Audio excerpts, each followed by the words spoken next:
काल मंत्र्यांनी सुद्धा पर्यटनाचे दौरे केले। महाराष्ट्रातल्या शेतकरी पुत्रांनी जर एखाद्या मंत्र्याला हाणलं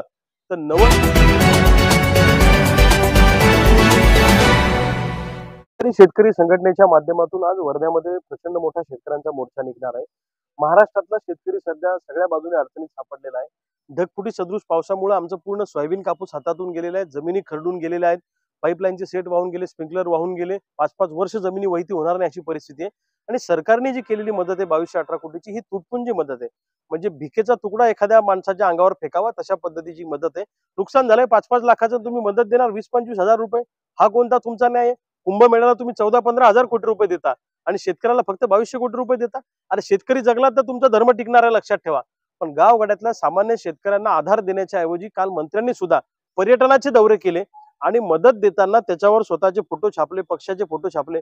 म्हणजे लाजा वाटायला पाहिजे या लोकांना की या संकटाच्या काळात सुद्धा तुम्ही तुमचं राजकारण करू पाहताय। ही अत्यंत दुर्दैवाची बाब आहे। आणि माझं तर स्पष्ट म्हणणं आहे, काल सगळ्या भागातल्या मध्ये मंत्री जिथे जिथे गेले तिथे शेतकऱ्यांनी आणि महिलांनी प्रश्न विचारले, तरुणांनी प्रश्न विचारले। हे द्योतक आहे क्रांतीचं, लक्षात ठेवा। नेपाळमध्ये जसं सामान्य जनतेने मंत्र्यांना तुडू मारलं, त्यांना देश सोडून जावा लागला राज्यकर्त्यांना, तशा पद्धतीनं महाराष्ट्रातल्या शेतकरी पुत्रांनी जर एखाद्या मंत्र्याला हाणलं तर नवल वाटायला नको, ही गोष्ट लक्षात ठेवा। कारण शेतकऱ्यांमध्ये असंतोष खतखततो आहे। आमचं माणूस म्हणून जगणं तुम्ही मान्य करणार आहे की नाही करणार आहे? आज या सरकारला जा विचारासाठीच वर्ध्यामध्ये हजारो शेतकरी मोठ्या संख्येने या मोर्चामध्ये येणार आहेत।